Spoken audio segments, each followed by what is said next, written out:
Pour ceux qui réfléchissent un peu, c'est pas un hasard. Je suis pas allé là-bas pour le jus de bissap ou autre, ou pour le tchèpoudjienne. D'ailleurs, à force de manger tous les jours, je suis fatigué. Mais c'est parce que c'est un lieu, symboliquement parlant, extrêmement important. Et c'est un lieu stratégique parce que de ce lieu-là, tu as une influence partout dans la sphère francophone. Alors on combat la francophonie, mais il faut être sincère aussi. Tout en la critiquant en tant qu'outil d'hégémonie des uns vis-à-vis des autres. Cette francophonie fait que j'ai la capacité de parler avec mon frère du Gabon. J'ai la capacité de parler avec, voilà, parallèlement parlant, des gens dans l'Union africaine, notamment même Muammar al-Kadhafi et d'autres, hein, évidemment. Nyerere, Julius Nyerere, bien avant lui, parlait de la logique, de la nécessité d'employer le swahili comme langue commune, qui est une langue qui ressemble, quand on l'étudie, qui ressemble à la plupart des langues, 90% des langues qu'il y a en Afrique aujourd'hui. C'est une langue qui pourrait être adoptée et c'est quelque chose qui est en projet parmi les têtes pensantes et les élites indépendantes réellement dans l'Union africaine. C'est une langue qui pourrait être adaptée et adoptée par la nouvelle génération sur le continent africain. Et après, comme ici en Occident, on apprend le latin, on apprend le grec, pourquoi nous, on ne pourrait pas apprendre ça dans les universités ou dans les écoles? C'est des choses qui sont en cours. Je ne suis pas venu au XXIe siècle le dire, c'est quelque chose qui a été dit depuis un certain temps, mais c'est en cours, c'est en train d'avancer graduellement, je le vois. Maintenant, pour la liberté d'expression, non, à certains endroits, elle est énorme. Et c'est ça qui est marrant. En Occident, on me présente comme un terroriste, comme un raciste, un extrémiste, un prêcheur extrémiste de banlieue. Sur le continent africain, on me considère comme un penseur révolutionnaire. C'est très intéressant. C'est-à-dire que où se trouve la République bananière, véritablement? Où est-ce qu'elle est? Où est la liberté d'expression? Il y a une liberté express dessus, réellement ici. Tu vois? Mais sur le continent africain, ouais, je le vois. Je peux toucher des millions de gens grâce à la télévision. Des gens qui n'ont même pas Internet, qui ne connaissent pas MetaTV ou autre, ils vont pas me voir. Mais pour eux, le rendez-vous sacré, ils vont regarder la télé, ils savent que tel moment, ils allument, ils vont nous voir, ils vont nous entendre parler. C'est un pays où il y a énormément de gens lettrés là-bas. Énormément. Et même ceux qui ne le sont pas. Tu sais, souvent, j'ai des gens dans la rue à Dakar qui m'arrêtent et qui, même quand ils ne parlent pas forcément le français, tu sais comment on m'appelle là-bas? L'Africain. L'Africain. Ouais. Sans Sénégalais. L'Africain, ah l'Africain. Des gens me prennent dans les bras et tout. Parce que je réveille en eux. Ils comprennent dans mon discours la fierté de l'Afrique. Pourtant, certains sont beaucoup plus bleus que moi. Tu vois. Mais ils savent que dans ce que je dis, c'est pour nous tous. Sans chercher, alors ils vont peut-être pas capter Soros, etc. Mais ils comprennent ça, l'image est importante. Et je ne remercierai jamais assez Dieu. Et je n'aurai jamais autant suffisamment honneur à mes ancêtres pour nous avoir permis d'avoir accès à cette tribune, qui ne sera pas éternelle, hein, parce qu'il y a énormément de députés sénégalois et des gens cooptés par... C'est Ouais. marrant comme expression, Ah oui, sénégalois. ouais, je ne l'ai pas inventé, elle existe avant moi, mais bon, bref, extrêmement proche de la France, extrêmement proche d'Israël. Israël est très présent là-bas, contrairement à ce qu'on pense. Très présent sur le continent, Oui, apparemment, oui, africain. Il y a un gros énormément, déploiement, énormément. ouais. Et qui sont dans une logique de faire pression, une pression énorme, parce qu'ils disent comment on pouvait laisser sur l'émission la plus populaire ici un extrémiste repris de justice, etc. Il y a des courriers qui sont envoyés à la production. Mais la réponse elle est très simple, ils disent, vous pouvez dire ce que vous voulez, ici il ne tient pas de propos que vous considérez comme racistes, de un, et de deux, son discours il est énormément écouté. Il faut poser la question de savoir pourquoi. Et c'est là où j'admire les coronesses, excuse-moi le terme, qu'a une personne comme Aline Ndiaye, producteur de l'émission, parce qu'il subit beaucoup de pression. Mais il voit les résultats aussi. Il voit l'audience qu'on a. C'est une émission, d'ailleurs, émission qui est diffusée sur tout l'Ouest africain, c'est ça ou En fait, je dis toujours Afrique de l'Ouest, mais Jeune Afrique a bien corrigé sur ce point-là dans l'article qu'ils ont fait sur nous. C'est diffusé dans toute l'Afrique francophone. Dans toute l'Afrique francophone. C'est-à-dire que là, cet été, il y a des gens qui nous ont écrit, qui habitent en France, qui étaient partis en voyage au Congo, qui nous ont vu, qui ont vu la rediffusion de l'émission dans un café, voilà, un café très fréquenté du côté de Kinshasa. C'est regardé partout dans l'Afrique francophone grâce au bouquet Canal+. Ils font une grosse erreur. Je ne vais pas les encourager à arrêter. Mais voilà, c'est-à-dire que 2STV, ils diffusent 2STV, parce que c'est la première chaîne privée, il y a la chaîne nationale, et puis il y a 2STV. Et en fait, quand on est arrivé, au départ, c'était une émission qui était c'était la plus suivie en termes de schéma politique, d'émissions politiques. Il s'inspire énormément de Ruquier, hein, qu'on soit très clair, etc. Ruquier de période Zemmour, Nolo. Oui, voilà, c'est un grand talk show, voilà. C'est ça, hein, le principe de l'émission. Et en fait, quand ils m'ont recruté, j'ai beaucoup plus élargi l'audience, au sens que j'ai arrêté de parler des débats sénégalo-sénégalais. J'ai parlé de la problématique africaine. Et c'est ce qui a fait que les autres, déjà, Africains, qui regardaient cette émission, parce que c'est une émission qui est extrêmement bien tournée, etc., il y a des sujets de fond qui sont donnés, ils ont encore plus regardé parce qu'ils se sont dit, là, maintenant, on parle d'eux. Chaque semaine, je parle d'une chronique d'un pays, etc., etc., etc. Et donc, on distribue pour toute l'Afrique. Et, bah, écoute, on est... Non, je suis content. Je suis très content. Je n'ai jamais été autant épanoui de ma vie par rapport à ce qu'on fait là-bas. Parce que là, finalement, ton émission, on va dire, c'est quoi? C'est un peu une tribune quand même. C'est clairement une tribune. C'est le contraire. C'est-à-dire que moi, je viens pas, tu sais, parce que c'est un showbiz aussi. Hein, oui, bien sûr. Ouais. Je connais, tu as été un artiste, un artiste toujours, donc tu sais un peu comment... Mais bon, en Afrique, c'est exagéré. Mais moi, j'ai toujours dit que je suis pas... Tu me verras jamais dans les soirées mondaines ou autres. Je viens là-bas, je suis en mission, je suis en service commandé. Moi, je suis là pour diffuser une idéologie. Je ne le cache pas. Et tout le monde me surnomme le panafricanisme, le panafricaniste là-bas, etc. Je suis là pour diffuser une idéologie, je ne suis pas là pour... Au départ, j'ai dû m'adapter parce qu'il fallait quand même faire ma partie du boulot qui était d'interroger des gens, je te le dis de toi et moi, qui parfois peuvent ne pas m'intéresser. Et par la grâce de Dieu, par la suite, j'ai eu la possibilité d'avoir ma propre chronique. Parce que j'étais suffisamment pertinent pour bousculer les gens que j'avais en face de nous, intellectuellement ou autres. Et maintenant, j'ai ma propre chronique politique où je peux parler des sujets que je décide. J'ai une entière confiance de mon grand frère Alioune Ndiaye. Et je sais que ça dérange beaucoup nos amis, notamment de l'ambassade d'Israël ou de France, qui sont très mécontents qu'on me laisse une tribune aussi immense, parce qu'ils savent que ça se diffuse dans toute la sphère d'Afrique francophone. Quelque part, ouais, tu diffuses des idées anti-impérialistes sur le continent africain quand même, on peut dire. Ouais. Comment? Excuse-moi, je suis en train de lire les questions. Tu lis les questions en même temps. Ouais. Je dis que tu diffuses Black Nihilism. Pourquoi avoir choisi l'anglais pour ce titre? Alors, c'est très simple. C'est parce que j'ai compris que parfois, il faut qu'on soit capable de prendre les armes de l'ennemi pour séduire les nôtres et pour toucher les nôtres. Moi, j'ai grandi dans l'univers hip-hop. Ouais. Toi aussi. Ouais. Dans la rue, quand je parle à mes frères, ils sont plus en mode Quinry qu'en mode Franchouillard ou en mode Alain Souchon. Tu vois ce que je veux dire? Et Black Nihilisme, c'est prendre l'arme de l'ennemi, la vitrine de l'ennemi, pour un contenu qui n'a strictement rien à voir et qui est opposé à ce dernier. Je l'assume complètement, c'est un choix stratégique de ma part. Et actuellement, la manière dont le livre se répand me donne raison. Pour parler peu, tu vois. Je dis dans le bouquin que l'une des plus grandes forces de l'ennemi, c'est sa capacité à savoir séduire et communiquer. C'est ce que j'ai dit quand je suis allé en Iran aussi. L'ennemi, c'est communiquer. L'ennemi, c'est séduire. Les résistants au mondialisme, eux, ont du mal à séduire. Ont du mal à s'adapter à la psychologie des masses. Lors d'une conférence à Rome, c'est la deuxième ville d'Iran, il y a un conférencier qui énonçait cette réalité qui était que le système occidental est dans cette logique où il parle des droits de l'homme au lieu de parler des droits naturels liés à Dieu. Il y a les droits divins, il y a les droits de l'homme. Quand on parle des droits de l'homme, en réalité, on parle des pulsions de l'homme. L'impérialisme a été capable d'exalter nos pulsions, nous caresser, nous séduire. C'est le rôle du diable. Le diable séduit. Dieu, les règles vis-à-vis de Dieu sont des règles qui ne sont pas simples. C'est des règles restrictives. Quel que soit le nom qu'on donne le nom à Dieu, de Nzambé, d'Allah, du Seigneur des mondes, voilà, tu vois ce que je veux dire, d'Atouma, etc. On peut aller très loin dans la dimension après spirituelle, mais on se perdrait de sujet à mon sens. Mais le système prédateur impérial a compris qu'il fallait qu'il soit capable de nous toucher en plein cœur et d'employer un verbiage, une façon de se comporter. Tu regardes l'hollywoodisme, c'est une arme politique. Moi, mais celui qui dit qu'il ne regarde pas Hollywood, c'est un grand menteur. C'est pour ça que souvent je vois des gens qui critiquent, critiquent tout le temps, mais quand ils sont chez eux, ils font le contraire de ce qu'ils disent. Moi, je suis cohérent. Je dis, le diable est très fort. Il faut qu'on soit capable, parfois, de prendre certaines armes de ce dernier et de les retourner contre lui. Moi, c'est ma vision. Celui qui lit maintenant dans le bouquin, qui lit le bouquin, il comprend, et tous ceux qui l'ont lu le comprennent, que c'est une opposition systémique, vis-à-vis de cette élite-là, qui nous détruit dans notre chair. Et il faut savoir communiquer avec ceux qui sont touchés par ce cancer. Alors, je vais prendre encore une question, parce que sinon, avant que... Alors, on me dit, Kémy Séba, ne pensez-vous pas que votre vision actuelle du panafricanisme est exagérément mélanocentrée, excluant du fait les populations arabo-berbères nord-africains?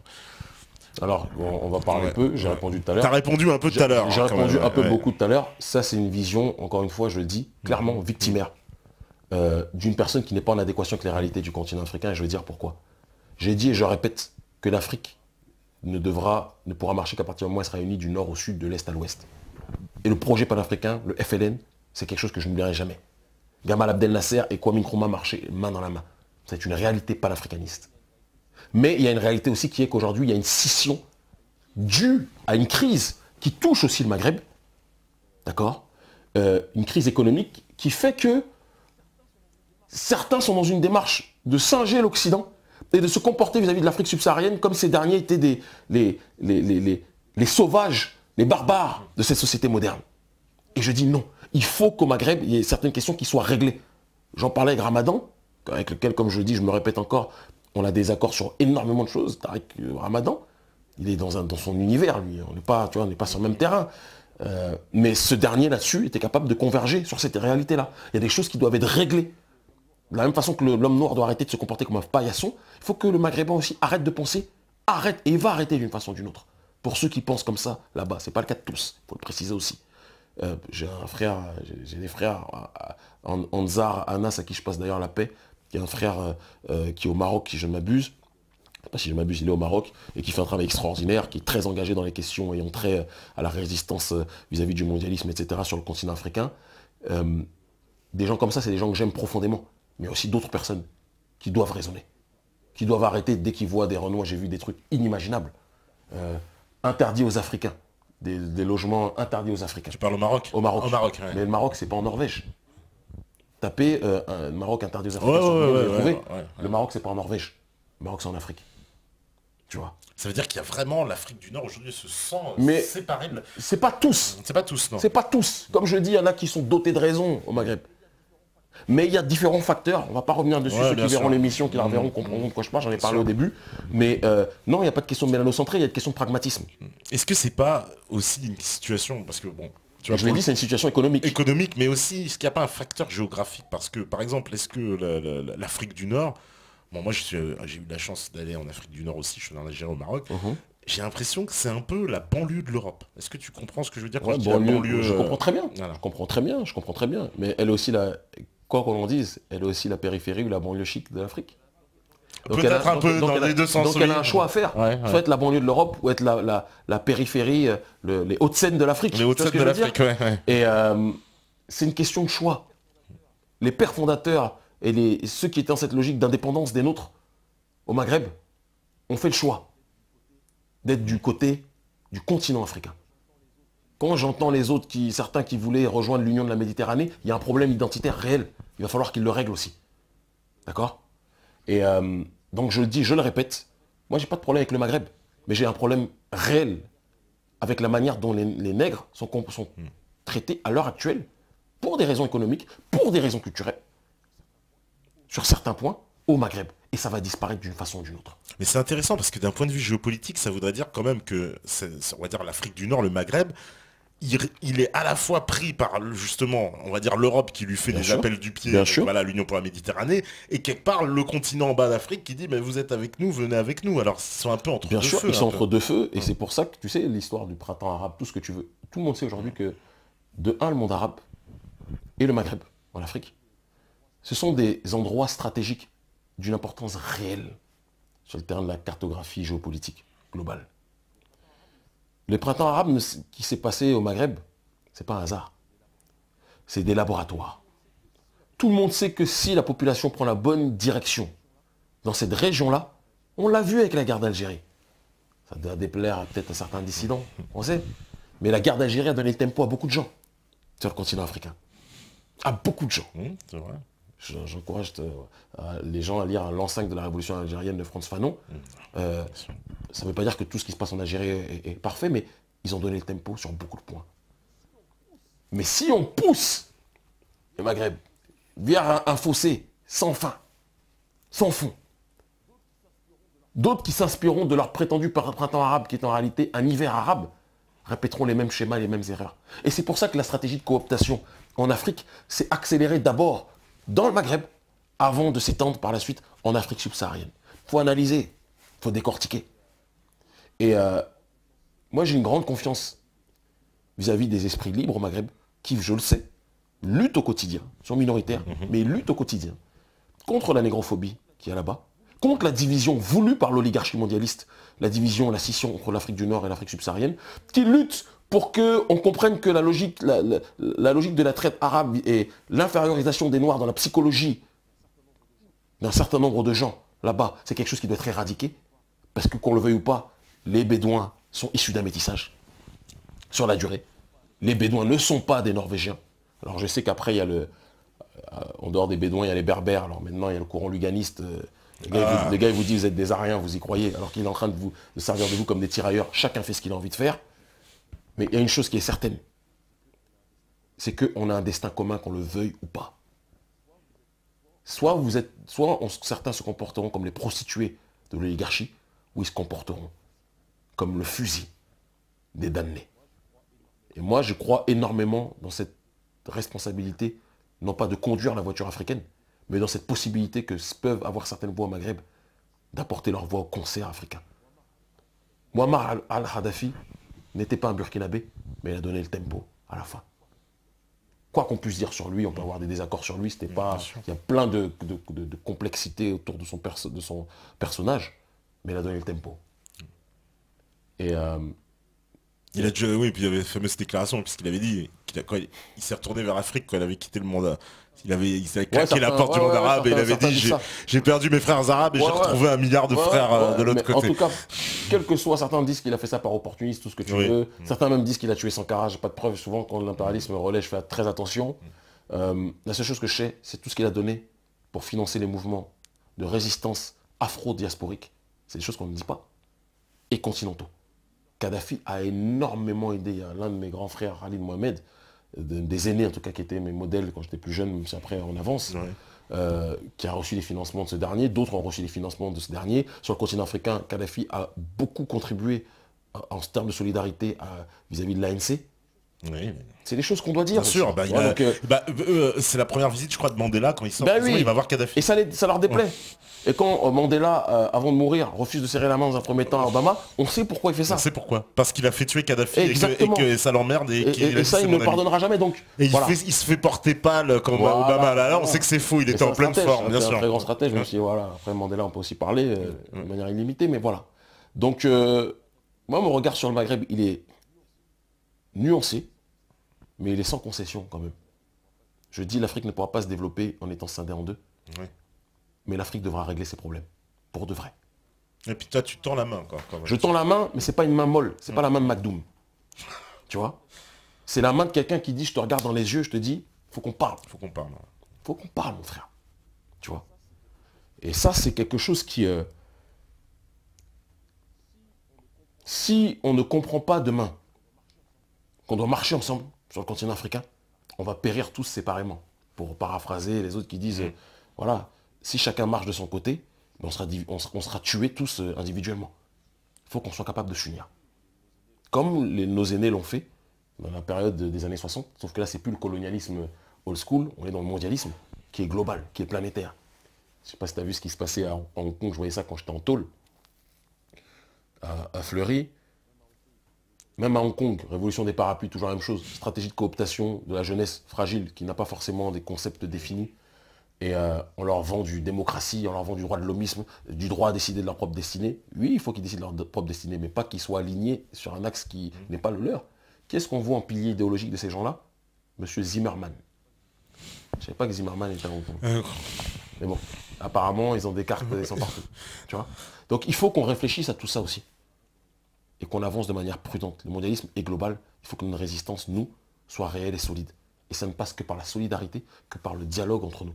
Et l'Afrique, elle est plus fragile que l'Europe pour justement ces méfaits du mondialisme Elle est beaucoup plus perméable. Elle est beaucoup plus perméable. Beaucoup plus. Parce qu'elle est sous assistance respiratoire depuis longtemps. Mais en même temps, son réveil sera plus brutal que le continent européen. Il sera, parce que celui qui est plus dans le coma, le jour où il se réveille, ça fait un choc de ouf. Ça, c'est vrai. Tu vois que celui qui avait un peu endormi, on a habitué. Voilà, lui, l'Occident, on a mis une petite claque comme ça. Tu vois, ah ouais, tu m'as tapé. Nous, c'est des coups de fouet depuis des siècles. Donc, le jour où on va arracher le fouet, mais la réponse, ça va être une autre thématique. Tu vois. Et c'est pour ça qu'ils essayent de nous maintenir sous assistance respiratoire. Et qu'ils fliquent, qu'ils surveillent à un degré inimaginable toutes les voies qui s'opposent à cette réalité-là. Alors qu'en vérité, voilà, je me fais l'avocat du diable encore, mais ton discours, normalement, tous les Africains devraient adhérer en vérité. Mais je vais te dire un truc très clair. Hein. Fais un sondage sur le terrain des... parce que ça aussi, c'est des choses... la dissidence devrait se renseigner beaucoup. Sur le terrain africain, on va prendre dans un premier exemple francophone, cite-moi des personnes, aujourd'hui, qui réunissent plus de personnes que nous autres, que moi-même, dans la démarche qui est la nôtre. Cite-moi, ça m'intéresse. En toute humilité, cite-moi. Bah, moi, très sincèrement, ouais, il y en a peu parce qu'ils développent pas du tout pareil, hein, c'est Il vrai. faut se poser des questions, pourquoi, tu vois. Pourquoi partout, quand je vais en Afrique, dans les universités, c'est toujours guichet fermé, entre guillemets, quand je fais des conférences, quand je vais en Europe, pareil, le message passe. Pourquoi? Pourquoi des dizaines de milliers de gens, on n'est pas des chanteurs, on n'est pas des artistes, on n'est pas... Tu vois, je fais de la politique, je suis dans l'idéologie. Pourquoi il y a autant de personnes qui nous suivent? Maintenant, il y a aussi des gens qui sont opposés, en Afrique aussi, à la volonté d'indépendance des Africains. Les Africains, la plupart du temps, sont tués par les leurs. Tu vois? Ouais.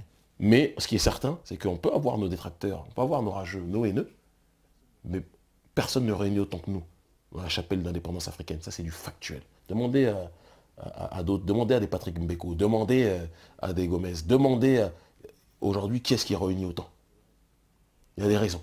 Alors, il y a une question que je vais te poser, parce que je l'ai vu aussi tout à l'heure qui traînait. C'est quoi tes rapports aujourd'hui avec la Nation of Islam? Alors qu'on parle clairement et simplement, et j'en parle dans le livre, j'encourage tout le monde à le lire. J'ai été formé par la Nation of Islam. Ils m'ont donné un logiciel argumentatif.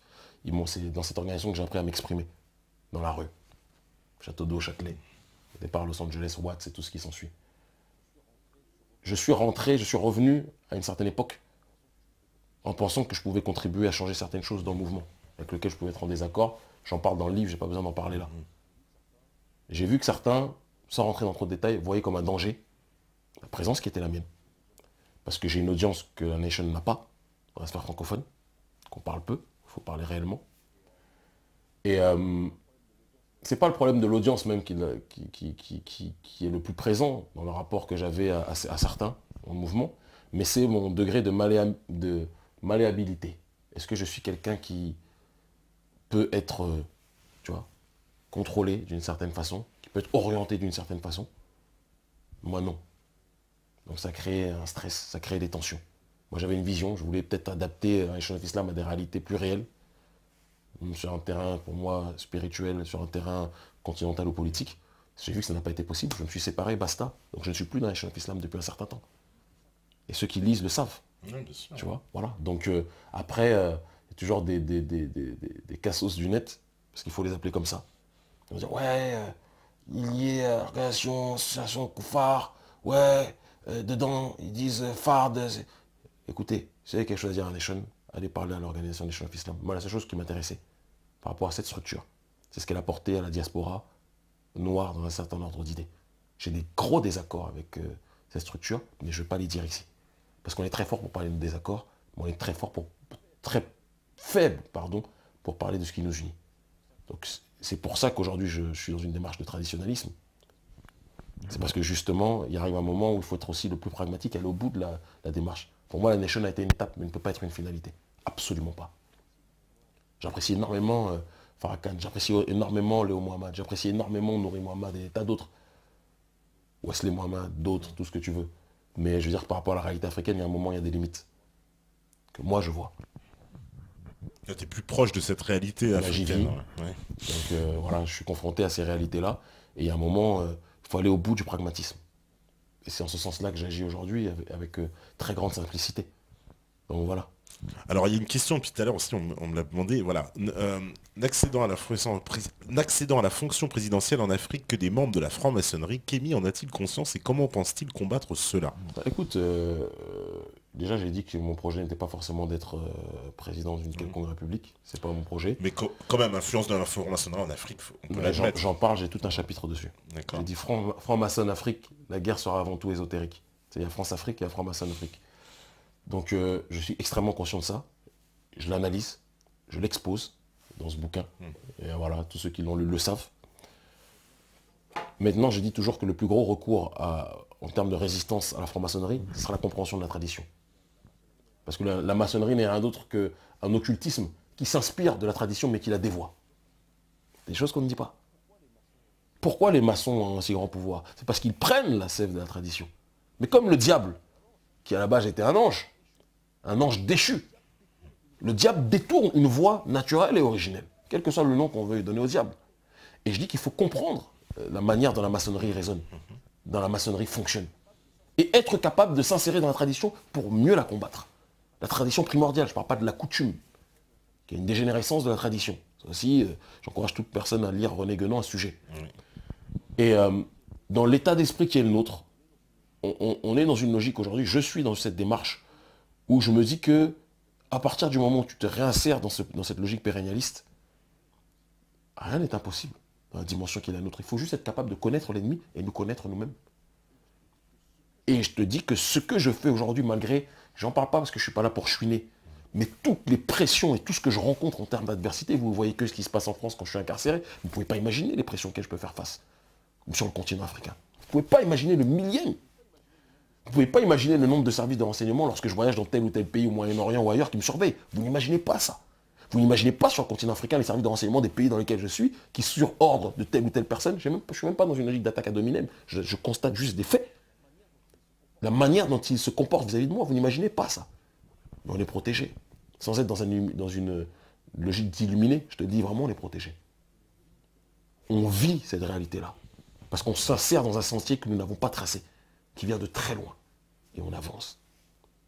Et on avance.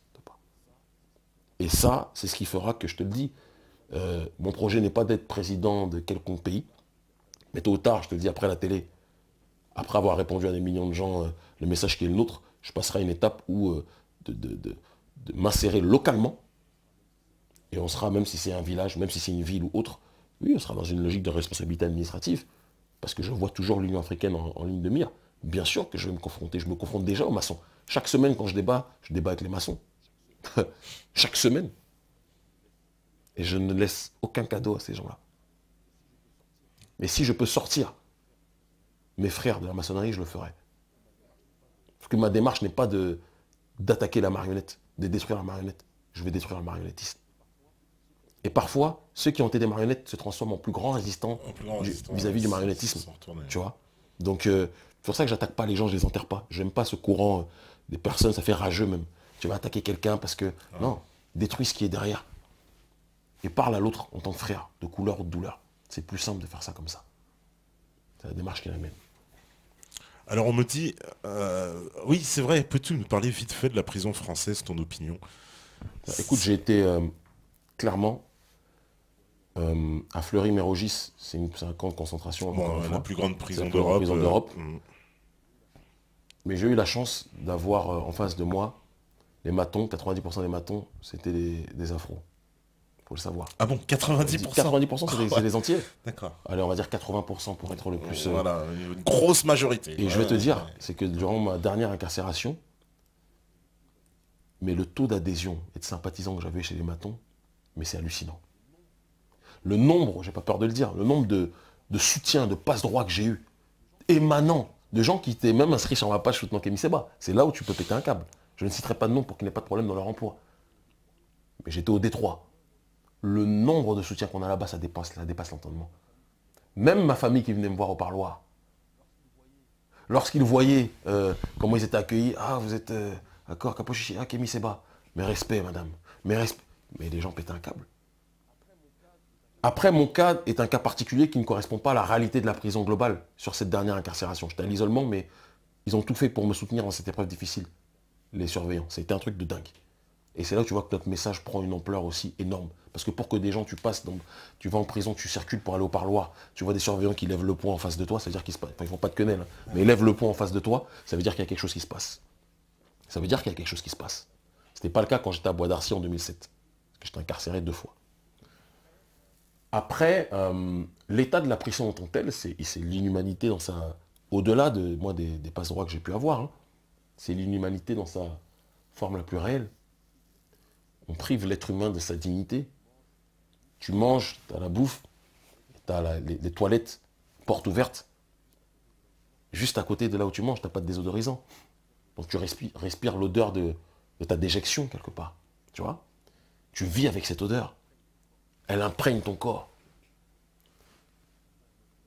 Tu as besoin d'une autorisation pour faire ceci, pour faire cela. Non, c'est une plantation. C'est une plantation. Donc la prison, non, c'est quelque chose qui déshumanise. Ça détruit ou ça renforce. Ça détruit ou ça renforce. Ça détruit ou ça renforce, clairement. Ou ça pousse à la folie, certains. Moi, la prison m'a renforcé. Je suis déjà un grand lecteur. À la base, je bouffe des livres comme je mange du tchèpoudjian. Mais j'ai énormément lu en tôle. Ça m'a permis de me... Tu vois, toujours des livres de philo. Énormément Nietzsche, j'ai relu les classiques. Ah, d'accord, ouais. Voilà. Ouais, tu vois, voilà. Ouais, Ah oui, non, mais je te dis... mais c'est très bien. Comme je dis toujours, ils veulent me noyer, ils m'apprennent l'apnée.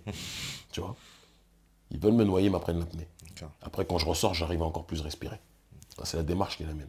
D'ailleurs, Nietzsche, c'est marrant que tu dis ça parce que j'en parlais il n'y a pas longtemps, Nietzsche qui disait, qui fustigeait justement les Européens et leur vision de l'homme tropical et qui n'était pas du tout, qui était contre la colonisation. Quand on lit, Nietzsche est beaucoup plus profond qu'on ne peut l'imaginer. Ça ne veut pas dire que moi j'en fais pas un prophète. Non, bien sûr, mais souvent on a une idée, on dit voilà. le philosophe des nazis. Voilà, il a été récupéré par eux, mais j'ai envie de dire, Nietzsche il est tellement complexe que je peux aussi comprendre que n'importe qui puisse essayer de le récupérer. Parce que sa vision est globale. Après, Nietzsche, j'ai même lu Onfray, qui pourtant est un vrai sioniste dans son intégralité, mais qui a des réflexions très profondes sur un certain nombre de sujets. Moi, je ne vais pas commencer à tous les citer si on n'a pas fini, mais ça m'a donné beaucoup de force. Ça m'a donné beaucoup de force. On me dit, Kémy Séba, cher Kémy Séba, n'avez-vous pas peur que le squelette de votre idéologie serve un jour, après remise, déformation et contrôle de votre mouvement par l'oligarchie, à fabriquer une fédération continentale qui retombe dans un schéma mondialiste type Union Européenne? Avez-vous pensé à vous prémunir les vôtres contre ce risque? J'ai envie de répondre au frère de lutte qui écrit ça, quelle que soit sa couleur de peau d'ailleurs, que c'est déjà ce qui se passe dans l'Union africaine. Ce dont il parle, c'est exactement ce qu'est l'Union africaine aujourd'hui. Donc ça ne peut pas être pire que ce que c'est maintenant. Ils pourront essayer de retourner ce que nous, on est en train d'essayer de conceptualiser en termes de résistance. Mais c'est déjà ce qui se passe actuellement. Et nous, on est dans une logique d'essayer de déconstruire ça. Et tu sais, ce qui manque en prison, là aussi, je regardais énormément l'État islamique, sur lesquels voilà, on sait ce qu'il en est, on sait les manipulations qu'il y a autour de tout ça. Mais au-delà de la diabolisation, je connais des gens personnellement, même des anciens. J'ai été choqué de savoir qu'au Pont de Sèvres, il y a un ancien pote que j'ai connu, avec lequel j'ai grandi un certain temps, qui est parti. Il est parti là-bas. Ouais. Je ne vais pas citer son nom, c'est pas le... qui est parti en Syrie. Ça m'a choqué quand j'ai su ça. Je le suis par un ami qui m'avait écrit, etc. Mais je peux comprendre, dans cette logique de transcendance, que certains soient prêts à frôler la mort pour leurs idées. Parfois aillent dans un nihilisme qui n'est pas un nihilisme actif, mais qui sont entraînés par cette logique du nihilisme passif en tant que tel. La déconstruction, ici, ils doivent tomber dedans pour faire tomber ce schéma. Ils vont dans cette logique-là. C'est le schéma de domination. Mais il y a une chose qui est certaine, c'est que ce qu'ils appellent les djihadistes, ça ne veut rien dire. Le terme djihadiste, c'est un concept de BFM. Parce que le djihad, d'abord, c'est le plus grand des djihad, c'est le combat contre soi-même. Ah, c'est un combat intérieur. Tu vois, quelle que soit notre religion d'ailleurs, tu vois, c'est un concept même universel en réalité. Ce qu'ils sont prêts à faire pour leur dévotion vis-à-vis du Créateur, de l'Omniscient, je pense qu'il manque beaucoup ça à l'Afrique. Quelles que soient nos confessions religieuses d'ailleurs. Il manque énormément cette réalité qui est que être prêt à tout détruire autour de nous. Pas détruire les hommes, hein, mais détruire nos chaînes. Pour être dans cette logique de transcendance. Moi, je suis admiratif de ça. Ça ne veut pas dire que je suis admiratif que quand ils tuent des gens autres ou le terrorisme, c'est pas ça. Peut-être qu'il faudrait pour qu'on parle d'un métaterrorisme, tu vois, sur ce terrain-là, mais résistance symbolique, pas s'attaquer à des personnes, parce que moi je suis contre ôter la vie à des gens. Je suis pas une oie blanche. Hein. Je suis pas blanc non plus, bref. Par contre, être dans la logique d'attaque symbolique, de destruction symbolique, de certains vestiges d'un impérialisme, je peux comprendre. Moi, ça me surprend pas. Ça me surprend pas du tout. C'est pas un peu suicidaire d'aller là-bas faire... Non, pour moi, après moi, je vais pas, je te dis, c'est pas mon projet. C'est la démarche que tu comprends. Ouais, les personnes qui veulent... Parce qu'il y a beaucoup de gens que je connais qui vont là-bas, parce qu'ils sont dégoûtés de l'Occident. Moi, je dis, si tu veux partir d'Occident, va dans un pays, pour ceux qui sont musulmans.